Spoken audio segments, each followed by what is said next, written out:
It has been 10 days, apparently, since the last time I streamed this game. According to, like, looking at my going live channel in Discord, the last time that I posted that I was going live with this game was 10 days ago. So, I'm doing a bit of a better job, like, jumping around the different things that I have going on around here right now, considering there is a decent bit, you know. There's I guess I can turn on display capture 2 here. There's all this stuff, and since February I've been meaning to do that final stream at Ghost of Tsushima. I could have done that tonight if it wasn't for the fact that my PlayStation 5 is not set up down here right now. It was set up on the TV upstairs because this last weekend we had a lot of issues of the internet just like not being on like at all. So for entertainment it was time to use the PlayStation as a Blu-ray player and just use physical media and stuff like that. That's what it came down to. So I don't even have my PS5 down here right now anyway. But yeah, it isn't, because I did that more recently than I did this, and I'm jumping between different things, trying to diversify what's going on as I chip away at the various projects that are going on around here. But hello DS Shock Trooper, I'm Morris. See, we're choosing suffering today. Yeah, I was like, well, what should I do tonight? It's been a hot second if it's been 10 days, so not like forever ago, but it's been a little while. I should probably get on this. The Glorious Ascension. This is just gonna make me think about Dark Deity, another one of the things going on right now, because I'm pretty sure the final boss theme of the first game was called The Edge of Ascension, and I remember that theme really slapping. So now I see Ascension, I'm gonna think of that. So yeah, I figured, you know what? It's 10 p.m. here. I don't need to be up like super early tomorrow. I do have a decent few things that I need to get on doing tomorrow, but not necessarily with a certain time that I need to get it done. So, you know, let's stay up and do a little bit of Fire Emblem Binding Blade tonight, and who knows how long these maps are gonna last. I have everyone promoted now, so the need to be doing as much crazy grinding stuff is definitely dwindling down. There's definitely not as much requirement for that, so more and more I should be able to just be playing and going through. But we'll see if I see a very easily exploitable EXP opportunity. At the request of King Mordred, Roy heads for the Saint's Tower outside Aquileia. The Saint's Tower was once a place of worship for Saint Elimine. In the tower, what is this music? Lay numerous sacred relics relating to her. However, this sacred tower is now under the control of the revolutionaries. Oh yeah, I unlocked this Gaiden chapter at the end of last stream, and I needed to go to sleep because I'm remembering what happened last stream now. I was doing that crazy castle map with Narcian and stuff, and I couldn't do all the optional objectives. I couldn't recruit Kath, and I was like, it's fine, I'll recruit her during a future map. I don't see how I do this while recruiting her anyway. So I just put that off for another time. And I super exploited Narcian and got a butt ton of EXP from him for hours straight. And yeah, how long was that map? Hold on, it's been a hot second, so let me remind myself. If I go to YouTube Studio and I look up Binding Blade, part 28, Retaking the Capital, that part of this series is 3 hours 56 minutes and 14 seconds. So this is gonna be part 29 after the 4-hour part last time. Man. So yeah, I would have normally done the Gaiden chapter yet that night, but considering I spent 4 hours in the one map, yeah, that wasn't happening anymore. Oh, King Mordred, he's probably evil because of his namesake. Mordred the traitor who kills his father. Oh, what's that, what be that from? Real history? Some sort of tale or something or other? Or what be that? However, this sacred tower is now under the control of the revolutionaries. Arthurian myth. Okay. But I swear I've seen the same guy's face before on other NPCs. Bishop Windham now occupies the tower after betraying the Saint Elimine Church. And we're gonna go, oh boy, go get another legendary weapon here.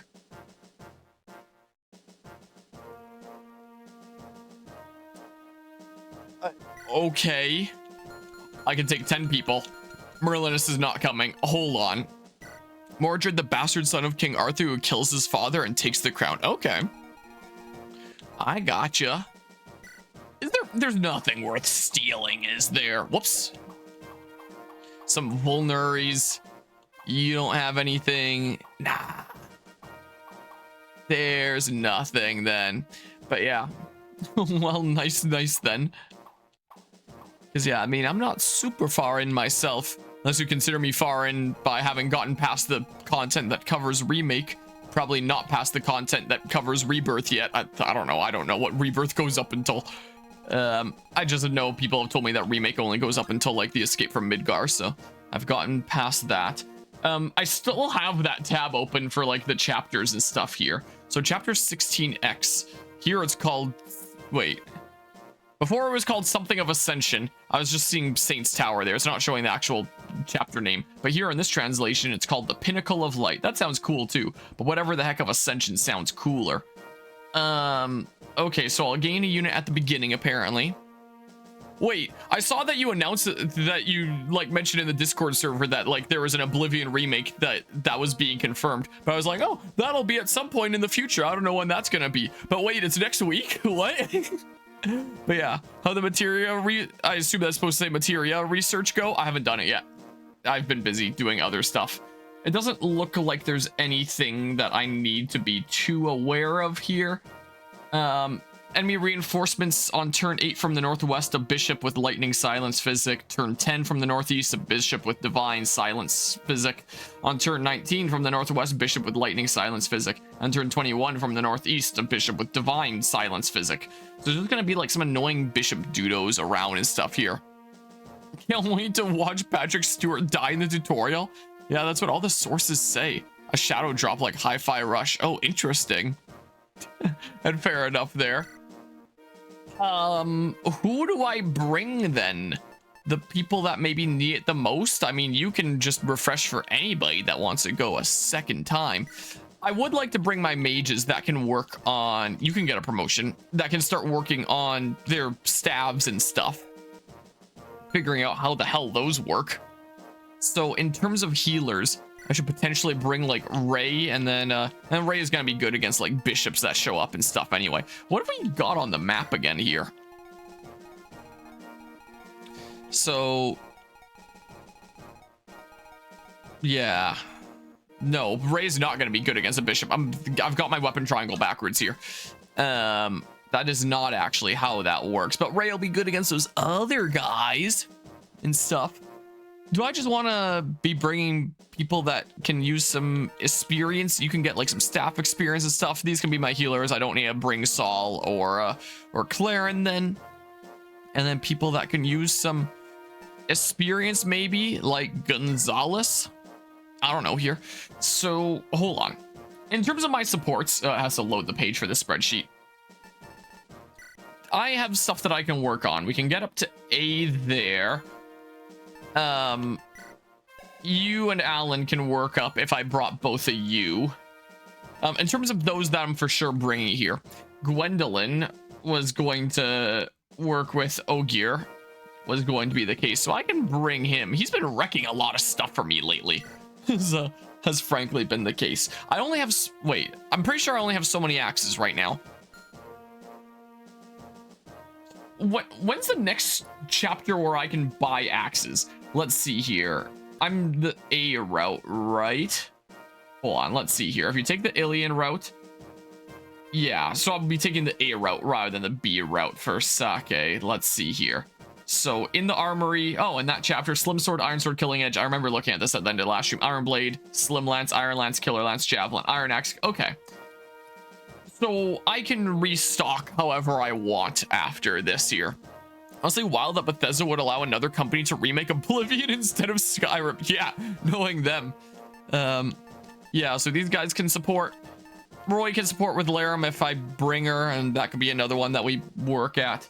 Let's see here. I haven't brought Lou in a little while. Whoop, that's my sheet for Dark Deity. My sheet for FE6 here.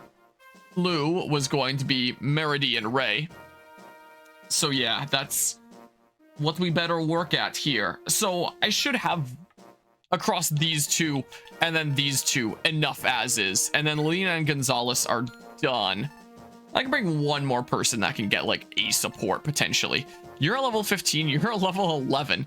You can, we're looking pretty good on weapon levels. Is there anyone that really wants some experience in something or other? That just kind of wants to tag along and have some fun and stuff here. But yeah, that does seem like it would be like a really big kind of thing there. I have to take Claire in if I wanted to get to that B. I could take him, and then it's my excuse to promote him and stuff, and then he's promoted at least. Who was Trek going to support with again?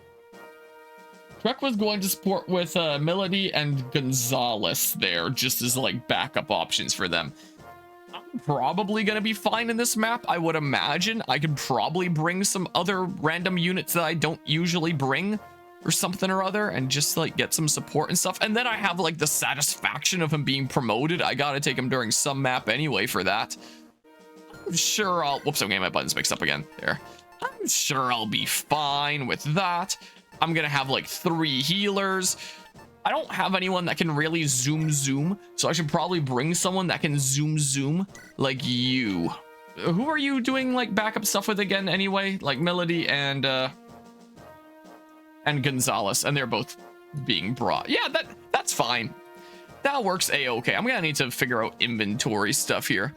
Imagine if Nintendo just shadow dropped a Wind Waker and Twilight Princess HD collection. Yeah, shadow dropping a remake / remaster of one of the greatest RPGs of all time is certainly a decision. Yeah, if they do end up doing that, I'll definitely keep my eye out for that. My game schedule and stuff around here is a little bit crazy right now, but I would be very inclined to do it. Like, I've never played Oblivion before, but it has come up on this channel many times and in a few video essays at this point.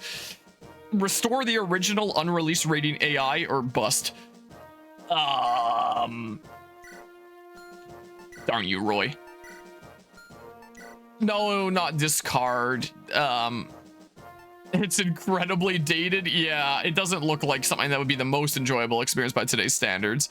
Wait for the remaster. Yeah, I'll definitely keep an eye out when it comes to remaster stuff. Oh, Marcus doesn't need that. Hell yeah. Sure, give me that.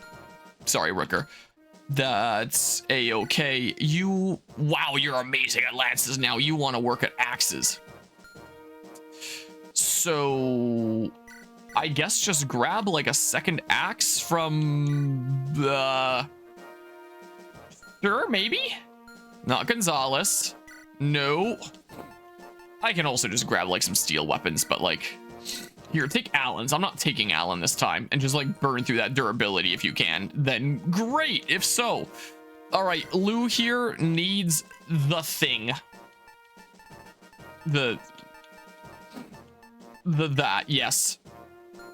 And then he's going to need to... may as well burn through that thunder here at some point. I don't know. Don't know how often he's gonna be attacking. He's gonna be one of my lower level guys now, but dang it. I gave a bunch of stabs to like some random person, didn't I? Yeah, I did. Hell yeah. All right, because I thought I had some more around there. So yeah, you start figuring out how the hell those work. You burned through so much stuff. Yeah, so take that. And honestly, now that you're not using just tomes, I can probably go ahead and do something like that. And then you can just have a spare one around that anyone can use. I gotta switch to the item list here. Let's see. So like one of these ones. Yep, sweet. And then Lelina. I don't know. I can grab like another staff or a new fire or something. I'll probably be pretty good for a while there.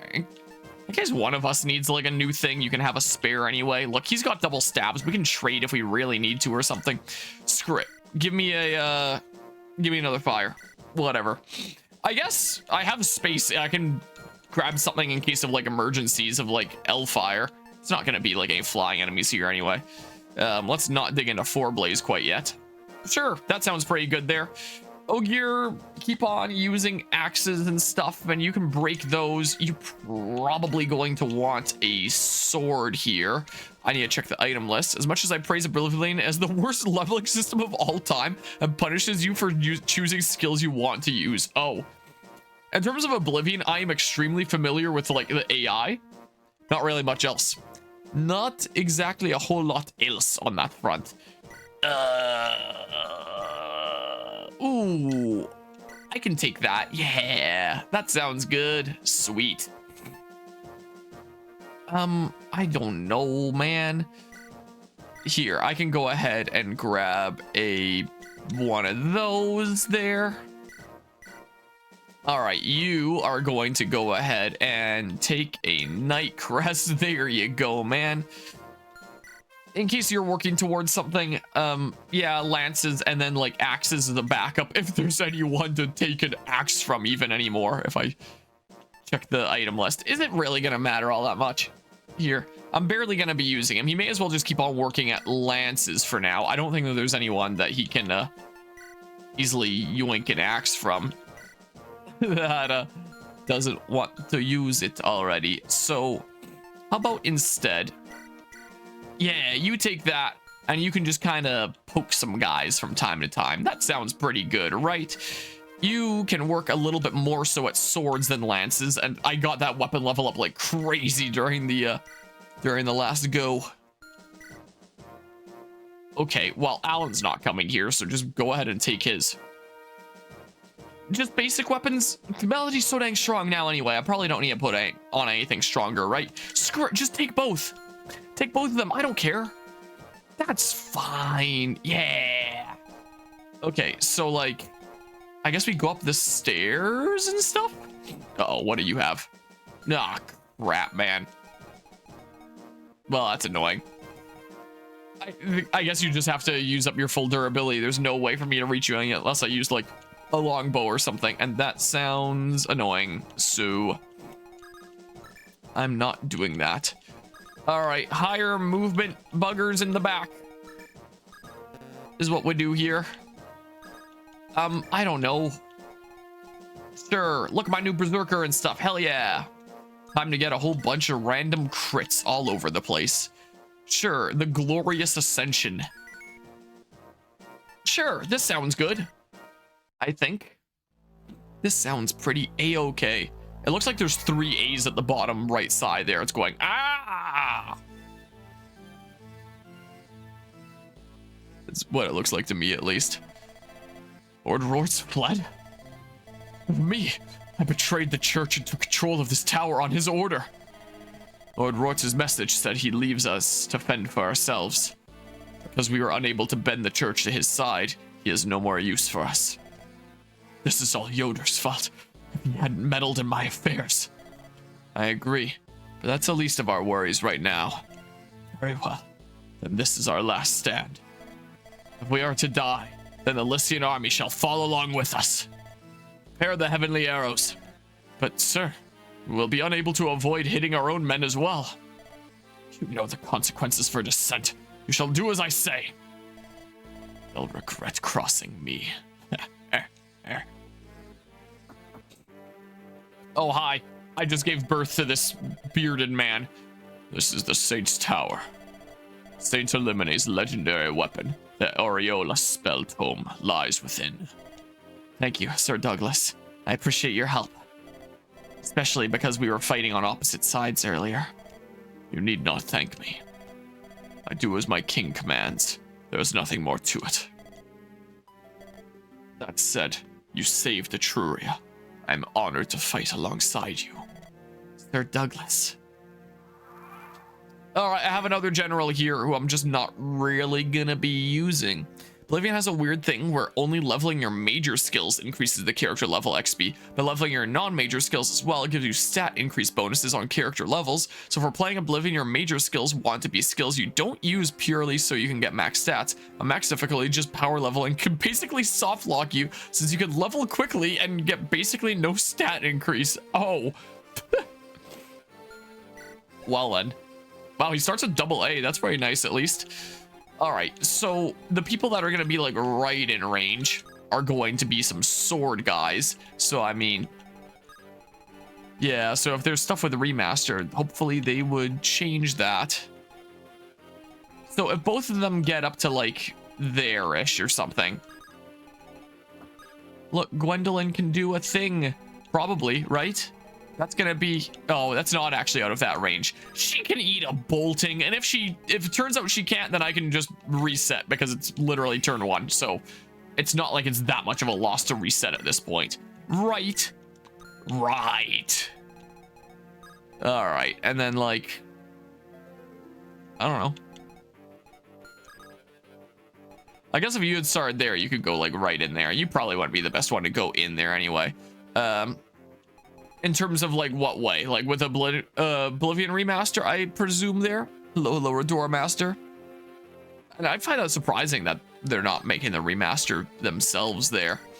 Here, sure. I'm barely using this guy. He's the guy that I bring when I feel like using a different guy or just having someone else around that can gain experience and also be like support partners for other people if there's enough time to build up those supports. But I'll feel better if he's in the back, like promoted, and then I don't have to worry about bringing him with an inventory slot used for the promotion item another time. Because I don't think I could promote between battles. Maybe I can, and then I'm just like being dumb and stuff. I remember Lou being really strong here, mostly because of like his speed stat being hella good. So he's probably going to be fine here, honestly, if I just do this. So I'm shoving him in there. All right, there we go. Everyone that I plan on using long term, even the ones in the back, are promoted, except for Chad, because Chad can't promote because this game hates thieves. Yeah, I guess I would be full force on Elder Scrolls 6, but you know, there's some companies that will have like their team divide into two. It could always been one of those kinds of situations or something. Here, I don't know, head on over this way or something. Oh, I could have gotten a little bit of staff experience and healed Trek there.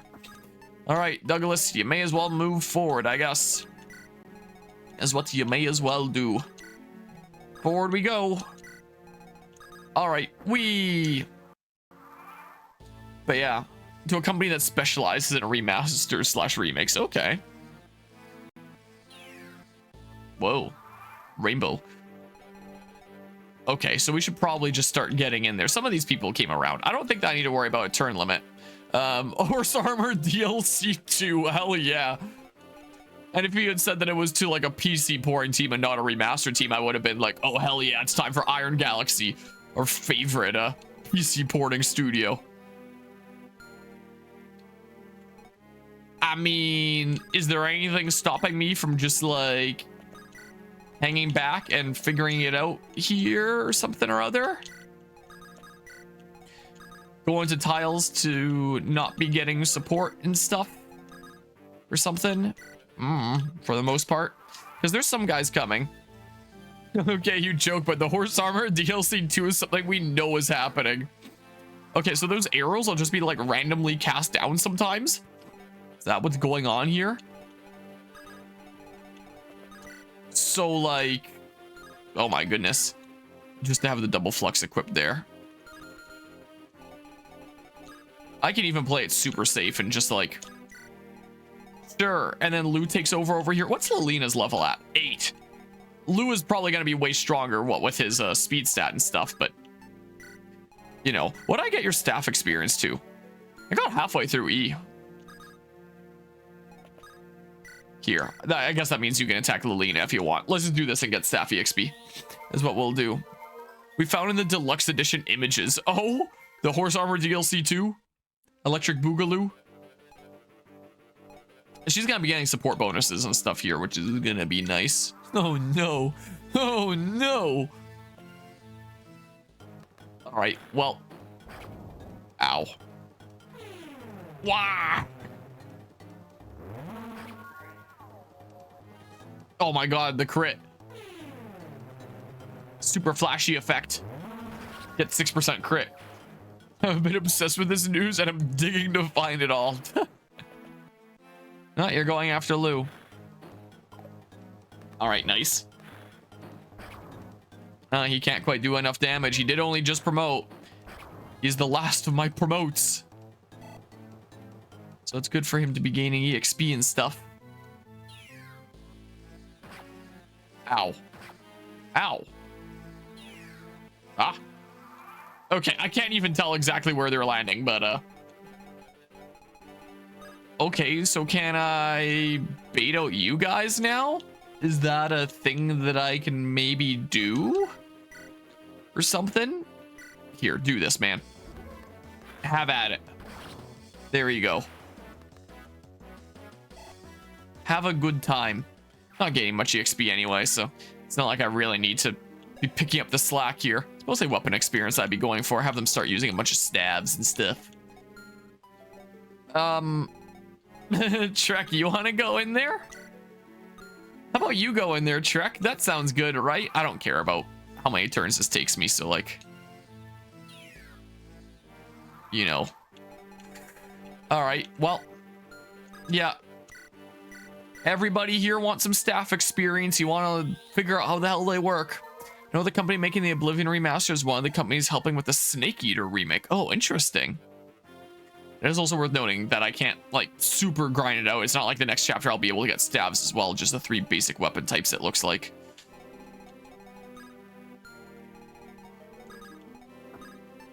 I don't know.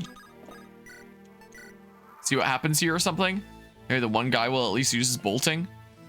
He's using... Oh my god! Miss. I might just reset this. Supposed to release years ago along with Indiana Jones game, but was delayed, huh? Those guys just don't come out, so I guess it's fine. I'm doing that, I think, actually. All right, well, in that case, I think I am just going to go ahead and murderize this dude. That's what I'ma do. Hey, he's out of here. If he doesn't want to approach, if he just wants to be a weirdo, then fine. Be a weirdo. Meanwhile, over here, do I have enough speed? Not quite, but it's fine. Don't worry about it. I can always dance or somebody over there if I really need to. This is what I can do. Maybe you can take a bolting and around from that guy? I don't know. Who can probably take a bolting and around from that guy? Probably Ogier.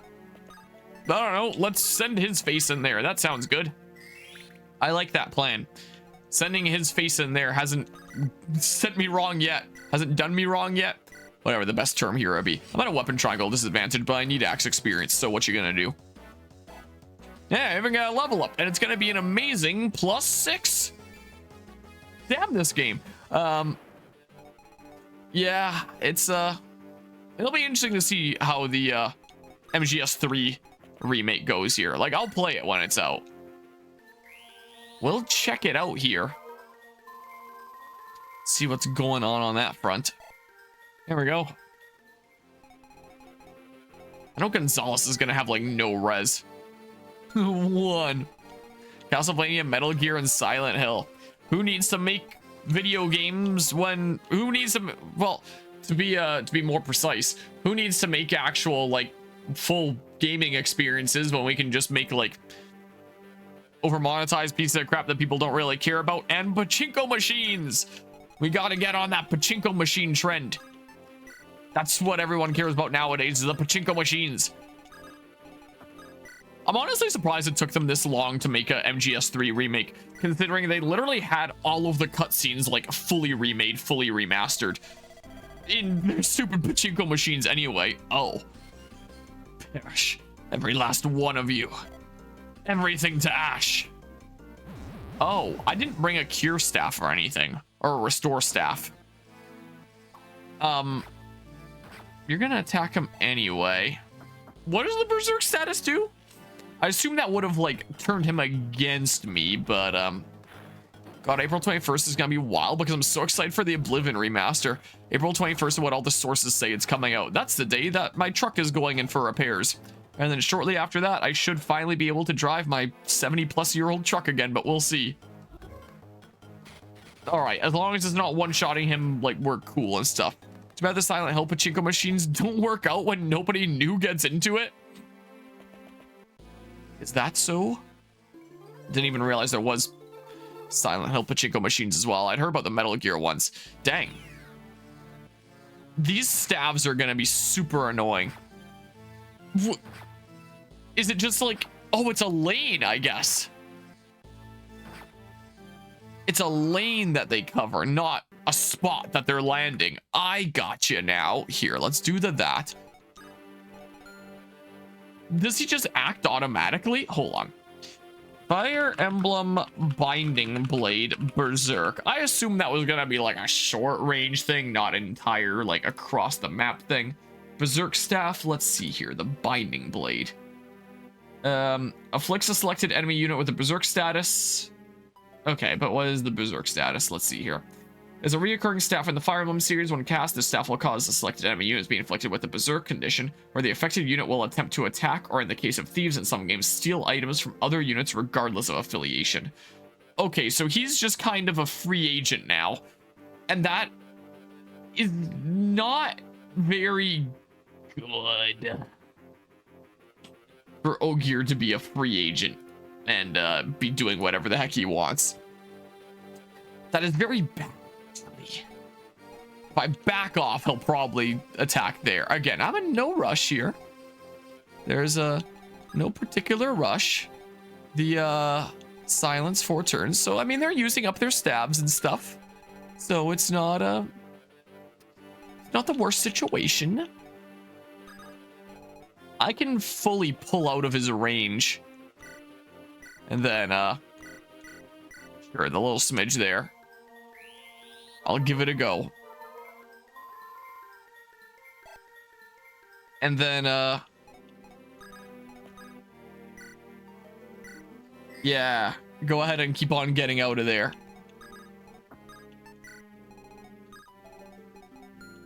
So, I mean, then whee! And then I'll move you, and then we're pretty good. The bolting range is going to be down to here. So maybe I'll leave like Lou or someone there. That's what I might just do.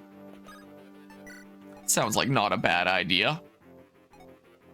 All right, well, let's skedaddle like here. You are really gonna need a heal because yikes. Am I just gonna be able to heal once, or is it gonna need 2? No, well. Here. And then say, sure, that sounds good. Look, he's gonna have at it. Is he gonna trek off towards those other enemies, or is he gonna start like coming down here and doing a ring around the rosy with me here? Oh, he can't eat another one of those. So, I mean...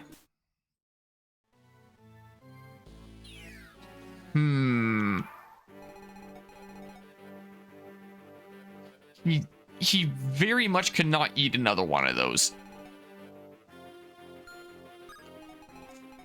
So maybe I leave a more lucrative target in there, unless they're like, hey, I can actually kill Ogier, so I'm gonna go for that, in which case I'm loading state.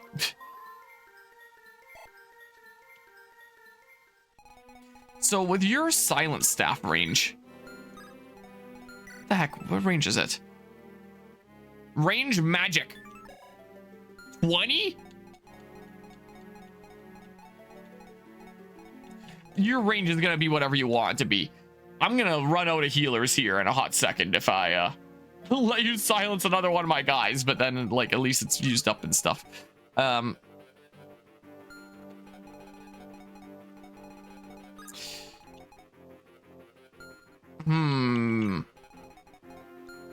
Maybe I try to get you down here. Gwendolyn's not gonna wreck him or anything. And then I put in a more enticing target here. Then you get out of here. I can always rescue him and then like drop him next turn and then dance him and then he can heal and something or other. Then he stays safe. Oh my god! I'm going back to here actually, is what I think I'm doing. So the person with the Berserk staff was you. Range of magic 24, huh? So I just kind of have to eat those. 1, 2, 3, 4, 5, 6, 7, 8, 9, 10, 11, 12, 13, 14, 15, 16, 17, 18, 19, 20. 21, 22, 23, 24. I mean, he can do it whenever he wants then. He'll probably do it when we're in like a certain range or something. So like, maybe for now, I just play this really safe, really slowly. And we just get rid of that bolting first and foremost. Because again, I'm in no rush here.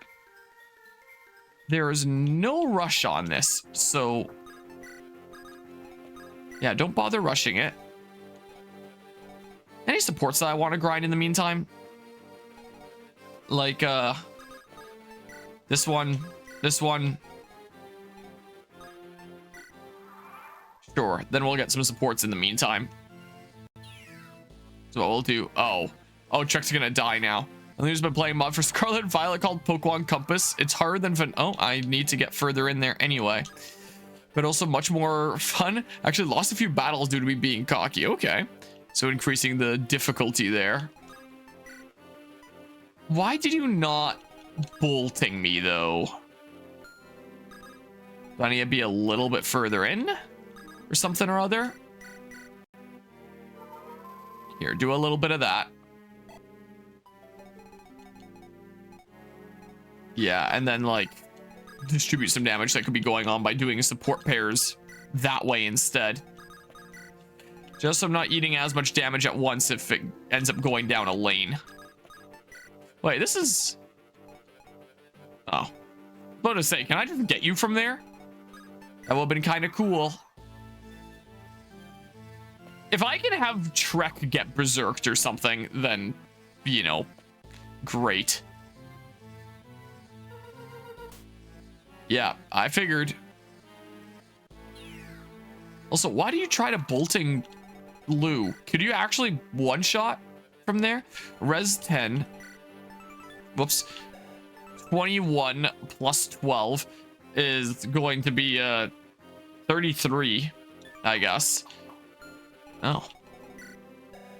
33 minus 10 is going to be 23. Yeah, you can actually kill from there. Okay. So, you know, never mind. Go get Trek or something. Best part is never felt unfair, unlike Radical Red. So it's actually like a meaningful challenge and not just bullshit. Okay. Yeah, I figured you might. But hey, then this stuff is dealt with in the early phases. It's fine. Don't worry about it. Oh my god, there's so many.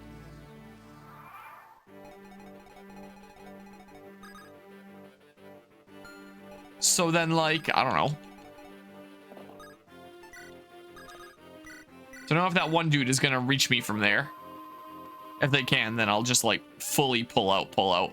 And the first person that'll be able to heal again will be able to in 3 turns, which is honestly gonna be a little while. But yeah, I myself wouldn't even be able to name a single ROM hack, so I don't know what any of these are, but figure they're ROM hack names. Okay. Yeah, I'll eat those. I guess I can put in someone that isn't gonna worry about it too much. Oh, nice. It's not like I need to put in someone in there to be more enticing. I can just straight up be Larum or something. 'Cause your res is pretty good.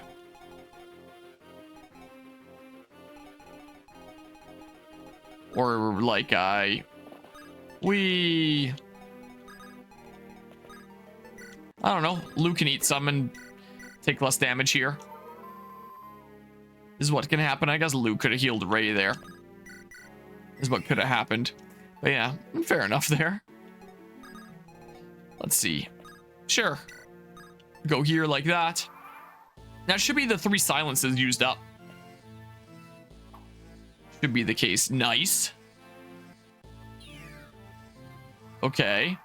Yeah, because I will be slowly taking damage over time, I do need to be somewhat moving forward. Okay, look at that. It's done. But now I need to get someone in there that I'm willing to get berserked. Someone that is not gonna be that troublesome to get berserked, like maybe Gwendolyn or something. And then Larum can just kind of dodge tank, is what I'm thinking here. But yeah, she still got really into it there. Let's see. Sure. And then I'm gonna overwrite that one there. Let's see. So I do that. We don't have to worry about bolting anymore. Sure, give it a go. Sounds like a good plan to me. Sweet. And then that'll bait some of these jerks to go do other jerk things, I'm pretty sure. Is what'll likely happen. All right, Trek needs a little bit of a pick-me-up here. Only need a little bit of one. There we go. Fully restored. Sweet. It's fine. Everything is a-okay. Here's the Berserk. Perish. Every last one of you. Everything to ash. And this is gonna have like 3 uses. This is gonna be kind of annoying. But I think she can just kind of like chill out there and not care. That's what I think can happen here. Look, the other side doesn't even bait it out. So let's see here. Yeah, you still have 2 uses. That is so annoying. So yeah, your movement is going to be like 6 or 5. I thought it was 5 pre-promote and then 6 promote. That's a basic unit. So 1, 2, 3, 4, 5. Whoops, hold on. 1, 2, 3, 4, 5. 1, 2 for the javelin. So just get out of that range. Is all I need to worry about here now. Yep. There's nobody else that needs a major heal. I guess Lilina. Just because she doesn't have a whole lot of health here. I guess maybe Laram. Maybe. But yeah. Nice. A good experience then in that case. Sure. I was gonna do that. Sure. All right, Gwendolyn, go have fun. Oh, well, she's gonna use a little bit of javelin durability. That sucks a little bit, but oh well. Worth it for having that jerk use up his berserk staff. I'm gonna need to take a step away now, aren't I? All right, well, I could have just reset and brought a stupid restore staff. But I know I don't need one to clear this, so... But yeah, hold on, a hot ticker here. So I should probably move just a little smidge away like that. Yeah. Sounds good to me. Okay. All right, got a few of mine, but any game recommendations across, say, speed went up and stuff? Interesting. Just anything in general? Because I have a lot of games that I like. Like for any game types in particular.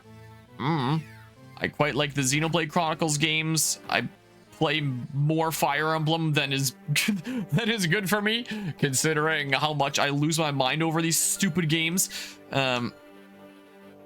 I don't know. I think my favorite game last year was probably Unicorn Overlord. It's you know, for that case. Also, I don't know if False Souls was asking a question for looking for any game types in particular, or whether that was like a statement there. I assume a question, but not really. But I did grab Crisis Core for like $20. Okay, fair enough there. I really liked Unicorn Overlord last year. It was actually a really, really fun strategy game that I genuinely really enjoyed. I feel like it could have been harder. Like, I would have definitely enjoyed some more challenge with it. Not quite like the challenge of some of these Fire Emblem games I play sometimes, where it feels pretty bullshit a lot of the time. But it could have definitely been harder. It definitely felt a little too easy. But for the most part, I really liked Unicorn Overlord. I don't know what other games I played recently that I really liked. I don't know, something or other. If I look through a bunch of my playthroughs, I could tell you. But yeah. Here, go ahead and heal that. It's gonna be so annoying, man.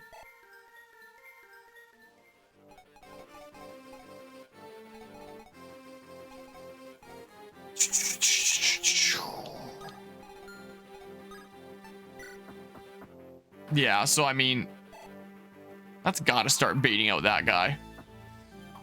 So I think we're gonna get a bunch of javelin use, but man, whatever, I guess. Man.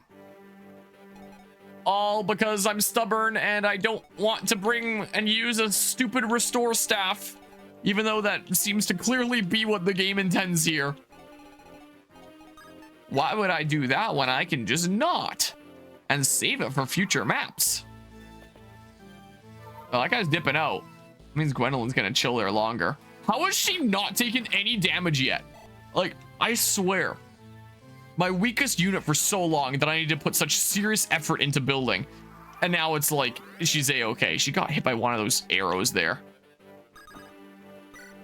You have one more use of the javelin. We're probably gonna get berserked again in a sec here. At least one is used up.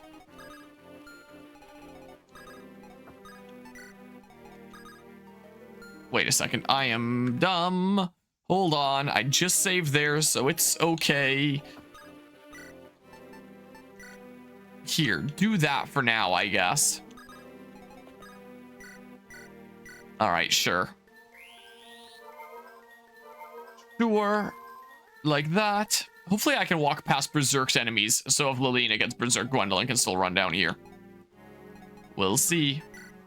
All right, what happens here now? All right, that guy's super healing and stuff like that.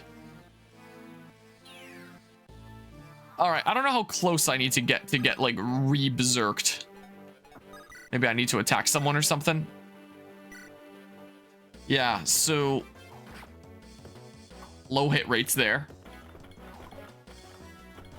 She's totally gonna get berserked again. And that should be fine. Probably. Probably. All right, that guy's gonna die. Wow, Gwendolyn actually, well, putting in some pretty decent work. Binding Blade RNG moment and stuff. As happens. On the chat on the layout here, there's red and orange for names, but on the chat there, I swear it's the exact same shade of red. All right, yeah, here's Berserk. So I think she's gonna chase down that guy that's been booking it. Is what's probably gonna happen. Okay, well. Ow. She's gonna go after him with the last use of this stupid javelin, I'm pretty sure. Is that gonna bait out like the next set of guys? Is this actually a really bad thing to be happening? This might actually be a really bad thing to be happening. Potentially. If I send Laram's face in there, is he gonna berserk her? Or no, because she can't attack? That would be extremely funny if he berserks her. Can you hold your own against a paladin?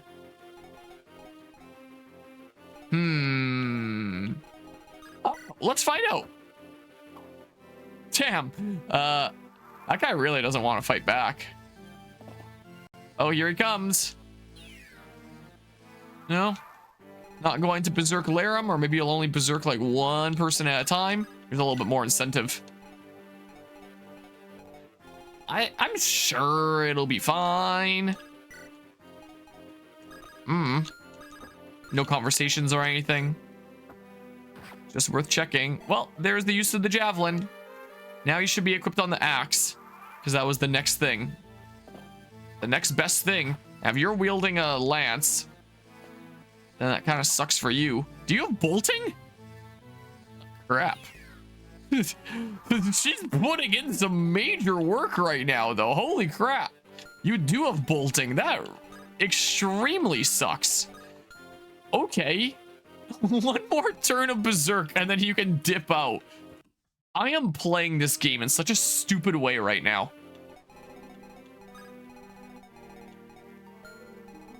I mean, like...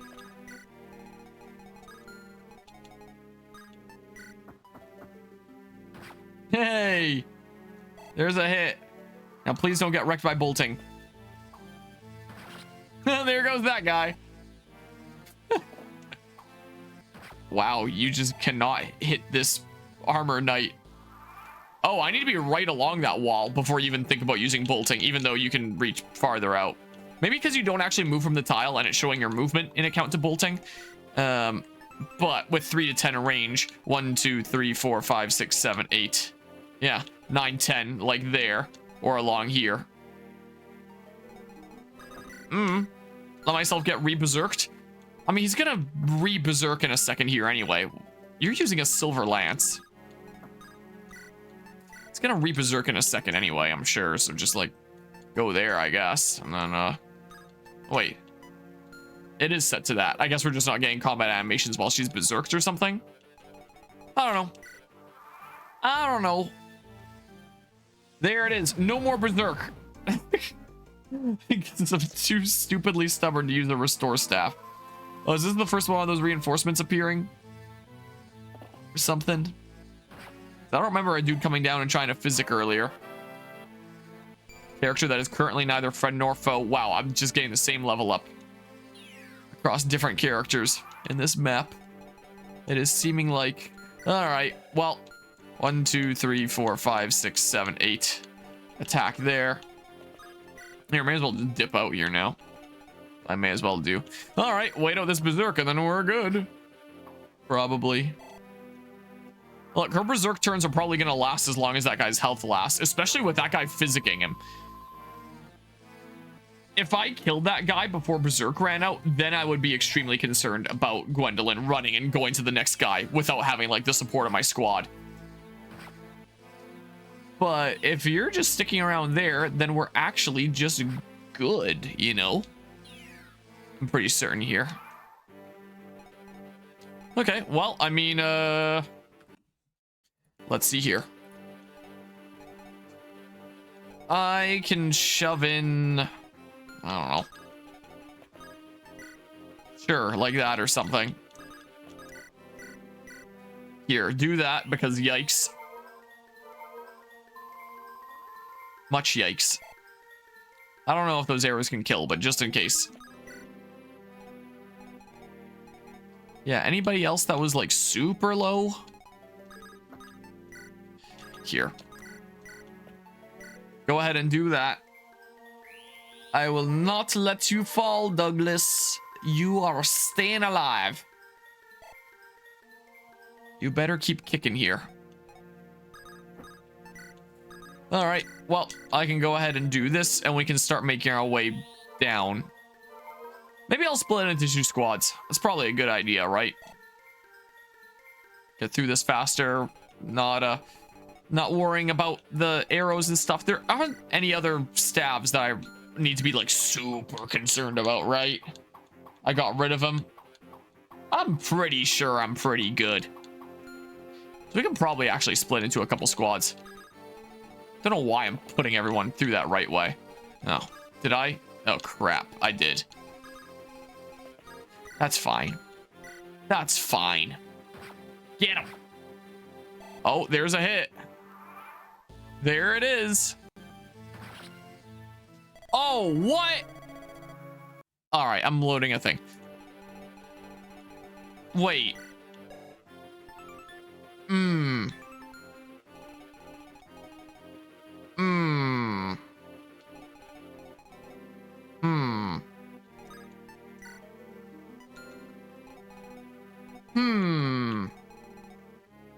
That changes things. Out of curiosity, let's say I just did that. Out of curiosity. Yeah. So, I mean... I take out that guy, then you're gonna go after whoever I sent after that guy.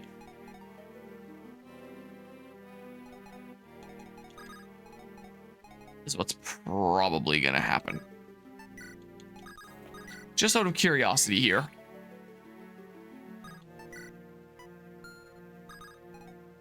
Let's say if I were to do something weird like this. Can I rescue a berserk unit?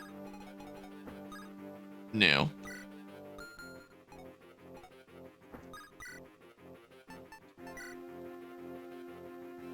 Let's say I did this. Oh, that didn't quite kill the guy. But, that'll kill before he can counterattack. Can I now eat one of those magic attacks? That actually works out perfectly, probably. Okay, I can now eat one. Uh-oh. Oh my god, it can crit!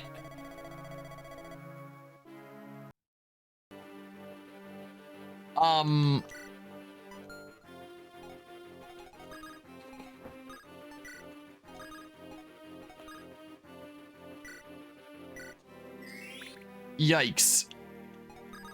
Because then I suddenly have the puzzle of, needing to keep Gwendolyn alive and stuff, you know. Okay. So, I mean... let's say I were to do something like this-ish. To restore some HP. And then we went here with the sword, which isn't quite gonna... okay, well... oh, you do still count as an ally unit, so you can still... okay. Okay, that is extremely yikes. Oh my god, man. Oh. I have so many units in this row. Just learn more from soft news. Okay. Like Duskbloods kind of stuff. Yikes. I think I'm gonna need to use my old Awakening strats. Basically treat this as like a pass unit from Awakening and Lunatic Plus. The old long gone Armored Core mobile game is coming to PC. Oh, interesting. Yeah, Night Rain is just over a month away, and then like the week after that is going to be Nintendo Switch 2. It's going to be the case.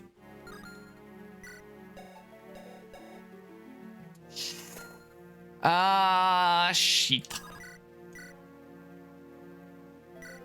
All right, well.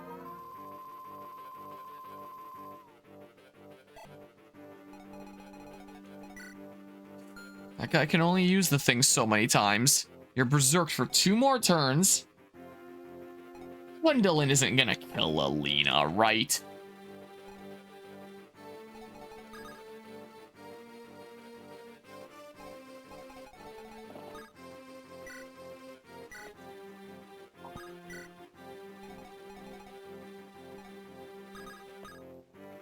I can support it in a sec. Might just try to dodge tank this. So I might just try to do.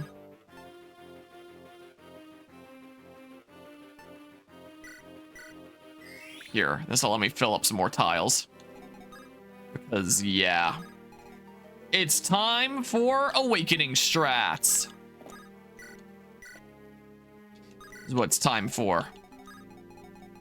Yeah, so if I just say do something like this, then you can only attack Laram. Thank you for the lessons you have taught me, Fire Emblem Awakening Lunatic Plus Classic. As long as this row doesn't get super wrecked. Can I be eating ice soup for a bit? Okay. Enjoy that. Yeah, just 2 turns here. Nice, that's what I hoped would happen. I was initially thinking about moving Laram forward and then just like unequipping all Alina's stuff, but I was worried that like Gwendolyn would actually kill her. Okay, people are just coming down now. So maybe I just hold down this position and I don't rush forward at all. Because this is a natural choke point. Like, I can make a set of 2 choke points. I just need to, like, you know, wait out another turn on Berserk. It always comes back to Awakening Lunatic Plus. It really does. If my Berserked allies can pass through tiles and attack whoever they want, just fill every tile that they can pass to and they can't pass anymore. Like, I probably would have been stumped here for a while if it wasn't for the fact that I had played Awakening Lunatic Plus, and the things you need to figure out to do to beat that are a little redonkulous. But yeah.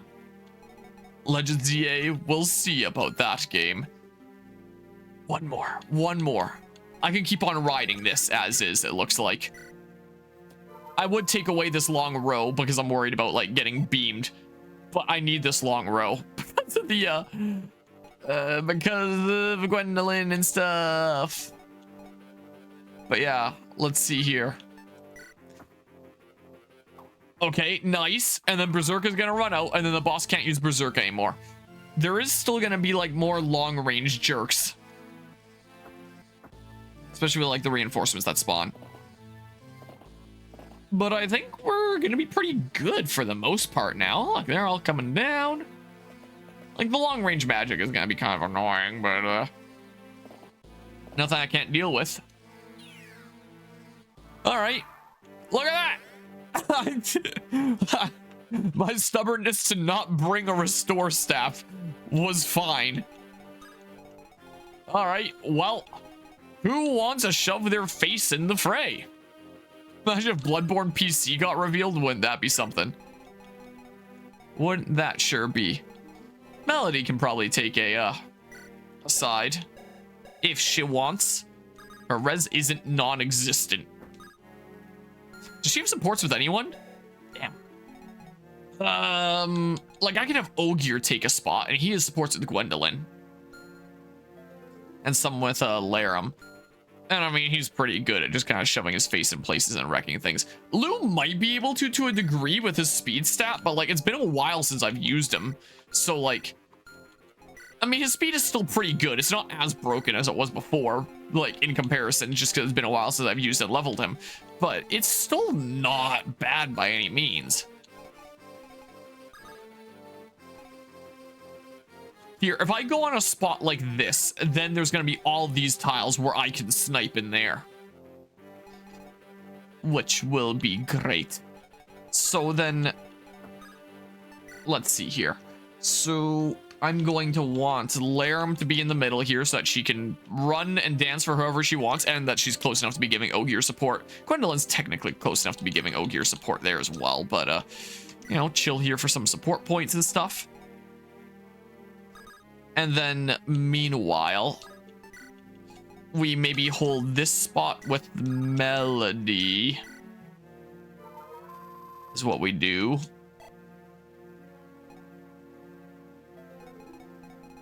Sure. Sure, I'm gonna let them come to me and hope that the long-range magic dudos don't wreck me by having, like, multiple of them attack the same person on the same turn. If I can just give them a lucrative enough target on the side, maybe they'll just, like, laser focus on that. Shove Douglas to one of the side walls or something. Potentially. Okay. So, the guys that I need to be concerned about. You're still on your way. You're still on your way. It's gonna take a little while. But I mean, the Purge dudes. Is there another one? That might be it for now. If I look back at that page, the reinforcements on the map I'm actually doing, not the next one. Let's see here. What turn is it right now anyway? Oh, turn 28, all the reinforcements would have spawned. Because turn 8, there was one bishop with lightning silence physic. Turn 10, there was a bishop with divine silence physic. Turn 19, there's a bishop with lightning silence physic. And then turn 21, a bishop with divine. So, is there for sure only the one here? But yeah. Yeah. Bloodborne PC would definitely cause the interwebs to go insane. No doubt about that. I mean, yeah, your purge thing. You're there. So if I can give you someone you'd really like to hit. Oh. So if I can give you someone you'd really like to hit. Here, do that. Or something there. There's a view bot to ban really quickly. Go chill here. I may as well get the support conversation. Always double check that these are my plans. Yes, that is indeed my plan. So let's see here. Let's see it. Ray, can you hear me, Ray? Yes, I can hear you. You don't have to shout like that. What do you want? And then we'll get some support bonuses during this map. Here. That's your share. What are these?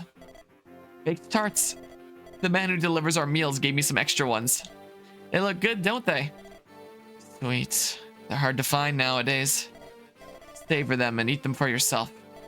It's no fun if I eat them alone. Let's eat them together a little later. Anyway, I have to go now.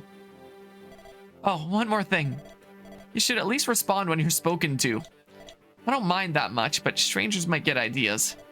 They might think that you're antisocial or something. Well, they'd be right. But whatever.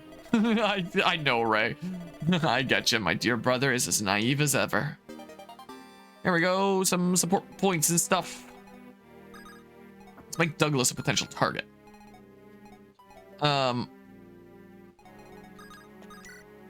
Here. Before I potentially get completely wrecked here, I can go ahead and do this. Because I'm about to start eating a bunch of long-range magic. And if they start doubling up the person that it's on, that is going to be a problem.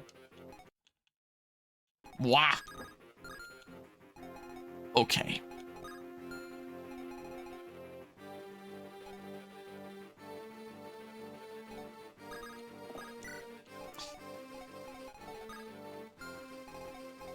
Yeah, sure, that's fine. Okay, he actually landed it. Okay, there goes that dude. Nice. I got a level up off of it that is better than HP luck. Hey. Cool, I'll take it. Okay. Yeah, for the most part, like, the guys that are coming at us, I don't need to worry about too much. It's really the long-range magic that scares me. Quite a bit, honestly. That is the scurry part. Quite frankly. Nice. Pretty sweet. Yeah, that's fine. I'm not too terribly concerned. Oh. Okay. Please, game. Why you do these things to me? All right, I am just gonna be doing this a whole bunch, I think, this map. So, like, you have 4 uses. You can go across most of the area at this point. The next person, I think, is going to take a little while to catch up because he spent a while here. So at least that'll help distribute things. But the bolting guys are also on their way. Yeah, this might not be the play. I might actually need to rush after all. Like, restart from the beginning, rush, and bring a restore staff. Is what might end up being required. We'll see. Stick close for support bonuses and stuff. Is what I will certainly try my best to do. Let's see here. Okay. Keep everyone topped up and good and healthy and stuff. Can I, like... It's pretty safe.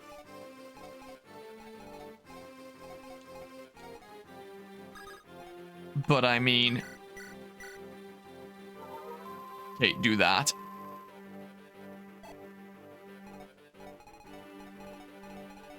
Be nice if I actually kill, because if I need to punch a hole and rush through there to kill like a bolting dude or something, then I might just need to, you know? Meaning... it might not be the worst idea. Douglas is still fine. So I don't necessarily need to use my refresh on healing right now. I'm actually going to press forward a little bit so that there's less of a wall to deal with in case I want to get my face out there. Potentially. Deal with some of this. Probably going to miss. Dang. Kill on enemy phase. Get a little bit of support there. Okay, yeah, that's fine. Even at a weapon triangle disadvantage.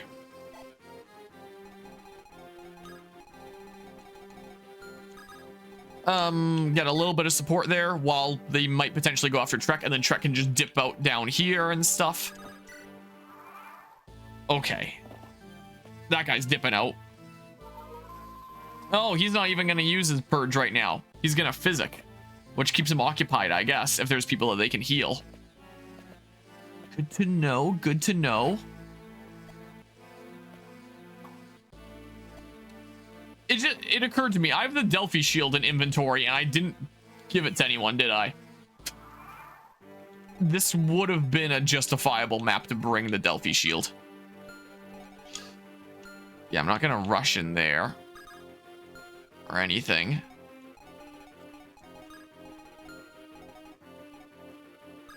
Out of curiosity. Yeah, nope. You're just useful as a potential support partner then. Okay. I fully expected a crit, I'm gonna be honest with you. Wow. She doubles. Okay.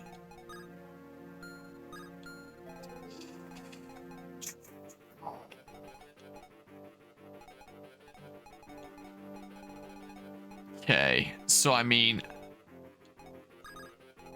let's say I were to do something like this.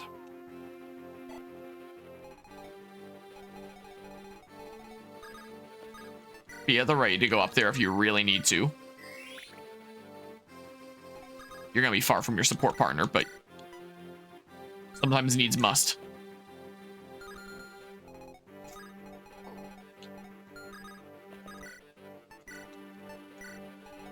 I'm thinking maybe that. Here, and then Douglas can take a hit if he needs to. A hit at least.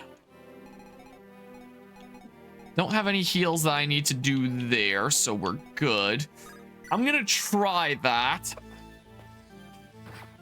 Yeah, all right, so he used another one. All right, yeah, they're attacking from both sides here. Nice. No enemy phase damage even. If I leave that guy alive now, then one of the guys on the side will probably take a turn to physic. Ooh, nice. Nice. Okay. This is manageable. This is very manageable. But something dumb is going to happen. So, like...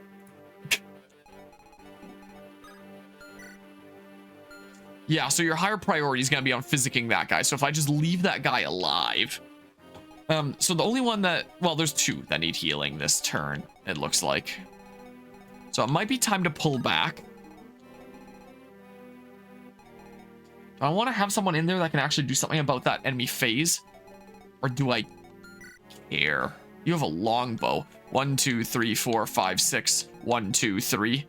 So I can just go back to like the same position that I was in before, honestly. And let some dudes keep on coming forward. 1, 2, 3, 4, 5, 6. 1, 2, 3. I can even go there here. That's what I can do.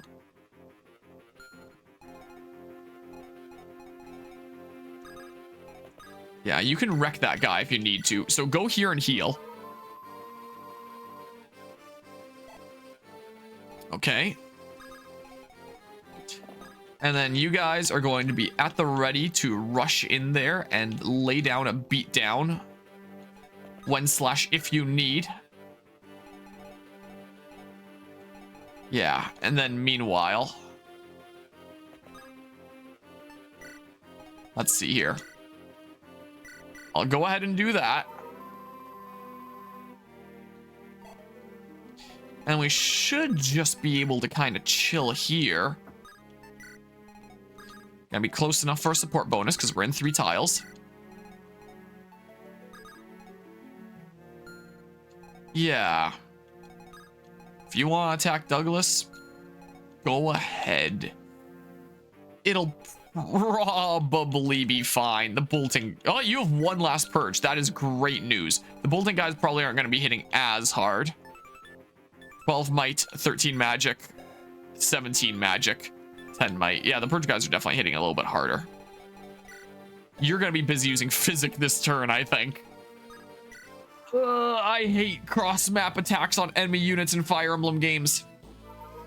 Yep, so you're not long-range magicking me this turn. Good. That's your last use. Okay. That guy dies. Sweet. I get a level up that's better than HP luck. All right. Nice. These bolting guys have really bad accuracy, so that actually works out great. I'm looking over at like OBS and the game seems a little bit quiet compared to usual. Oh, I miscalculated, but it looks like it's fine. I'm going to turn it up to like here or something. That's what I think I'm going to do. Okay. So now, don't mind me. I can feel free to just like rush in there. Wow.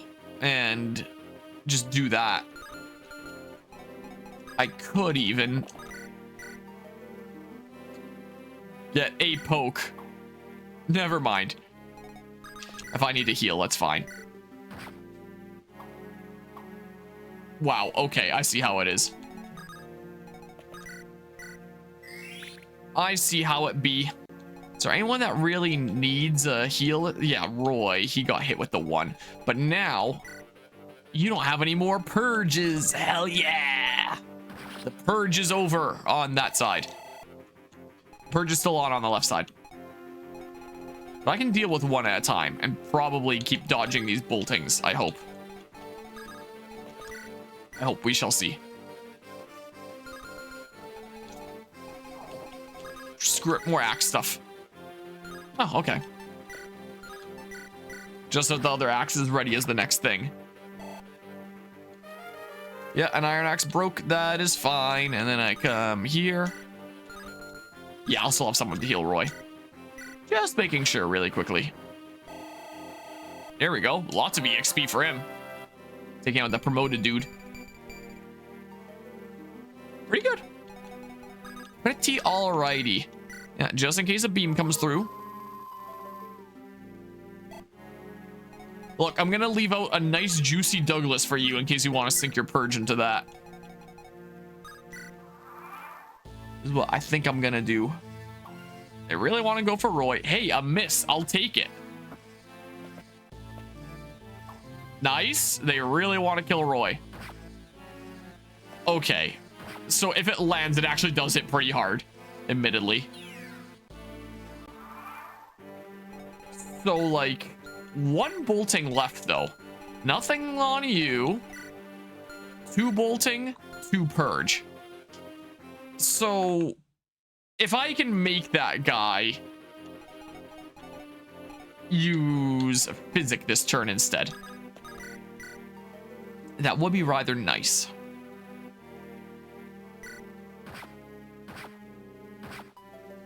So I think I might just do something like this. Where I...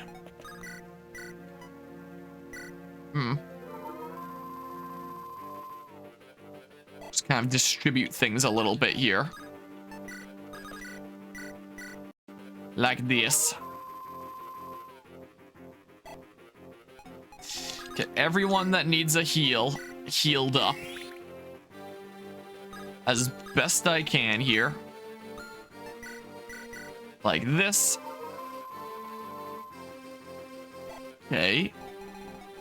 Nobody on this side for a little while. I can just pull back Trek. Okay. Let's see what that's like. Yeah, that guy's dipping out, and that guy's gonna physic him. He's doing the tactical retreat, as I hoped he would.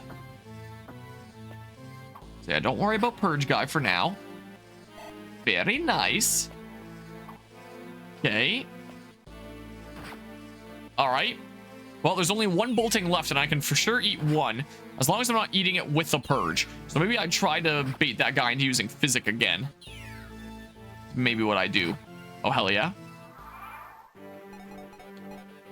Yeah, so maybe I just don't attack you, and then, like, I'm already set up for that guy to go for another Physic. You have 1 last bolting, and this guy over here, he's done. He's done. There is no more. There is no more bolting.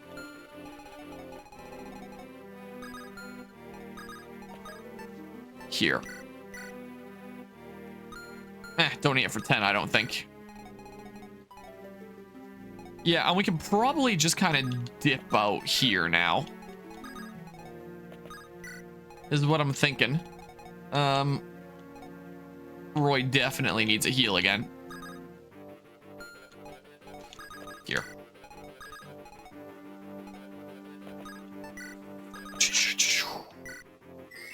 So I need to actually do this. As a matter of fact, like that. Okay. Just to distribute in case any beams come across. May as well. Yep, you're focusing on physicking. Then we eat the final bolting. There it is. And yeah, we actually ate it instead of dodging it. But that's fine. Okay. Sweet. So now all the bolting guys are gone. Thank goodness you don't have anything super long range anymore. That berserk was pretty annoying. Just those two purges. That's all it is now. And I should be able to eat those. He'll only be able to use like one per thingamabob anyway. One per go. Here. Go ahead and do that. Won't gain any support points by ending the turn adjacent, but get that C support bonus by being here. Is there anything that you... Here, I'll still be close enough for the support. So go ahead and do that because yikes. You really, really want to go after Roy. It seems like. I don't have anything to do over on that side, so don't worry about making a roadblock yet. I guess. No support or anything. Okay, yeah, and you'll do that one more time after this. Well, okay. Probably just chill there, honestly. If I really wanted to. Maybe I'll heal Ogier in a second here. That's what I might just do. Look, opportunity for axe experience. Support and stuff.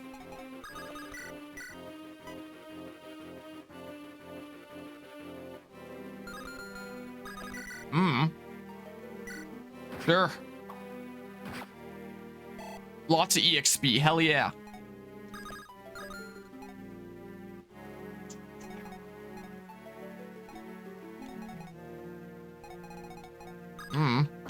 Really don't want to go after Douglas or anything.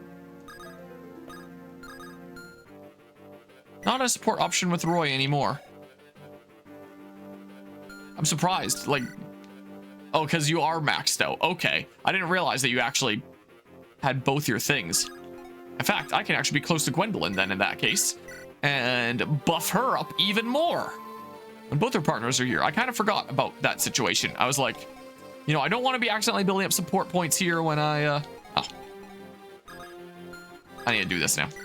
Don't want to be accidentally building up support points there when it's not what I want ultimately. But wait a second, would it pause at like that conversation anyway? But wait a second, why can't I even get the conversation that I don't want anymore? Is what I thought for a hot second there. There, all done. All done. Now I can press forward. Look at that. Another level up for Lou. Well, it's something. Could have been worse. Could have been like HP luck. Oh, wow. Okay. Okay.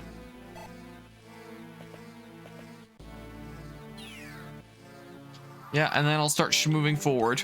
Don't want to grind supports too long on this map because, you know, the way this map is, it seems like. But I think I've done most of my support grinding here anyway. So it doesn't even matter all that much.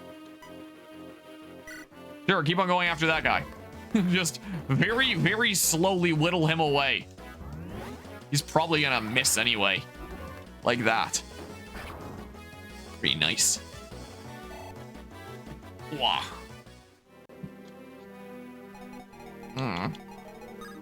You can't get around, so just like, I don't know, chill here, I guess. Nobody really desperately needs a heal or anything. No support conversation or anything. Oh, they're dipping out. Yeah, that guy can still do that. Maybe I should just start like rushing my face in there. Oh, rude. In the meantime, want to see something cool here? You can see the bag that it's in with the camera. You can't really see what it is. You can't really see any of the actual object in question here. I'll show it after enemy phase. Oh, yikes. Okay, very slightly scary for a moment there. Oh, get crit, so you just die. You would have lived with 1 HP otherwise. Earlier today, I went to a grafting workshop. On the weekend, I went to what's called the Scion Wood Exchange, where a whole bunch of sticks are being sold of different fruit varieties. Watch me die to one of those beams now. For you to take home, and once it seems like the right time of the season, to put on your own fruit trees. So you can get like different varieties of apples that you put on your apple trees, or, you know, plums and apricots and stuff like that that you can put on your plum trees. So I grabbed a whole bunch of sticks from that. And I had first tried grafting last year, and I had some success, some failure. I had pretty good success with my tomato-potato combinations, but my fruit tree grafting didn't go super well. So I wanted to attend this fruit tree grafting workshop of just, you know, grafting a whole bunch of branches together that, you know, aren't just sitting down, just random loose branches, so you don't expect them to actually like grow and take and stuff like that, because they're just loose branches. They're not attached to any roots, like just for the sake of practice. And then when you feel like it, take one of the apple root stalks and graft an apple branch to it and see if you can grow your own apple tree from it. So I now have a little apple tree that I don't actually have enough soil for. There goes one of my 3D printed dragons. So this is one of the things I need to do tomorrow, is I need to go buy soil so I can put this in soil. It is in damp paper towel right now, but this is the root stalks that we were given, which is basically just like a whole long stick with a whole bunch of roots down here.